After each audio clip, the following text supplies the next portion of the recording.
guys how to get the treasure like in the shooting range. I have this crosshair, this thing. So we gotta get these settings.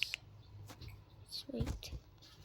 These things and like this.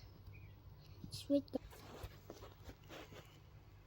These things, left and right, circle. You need to put the size into 8, and then like this is enabled, and then put the rotation to 0, so it's not gonna be being big right now, so it's gonna be like this.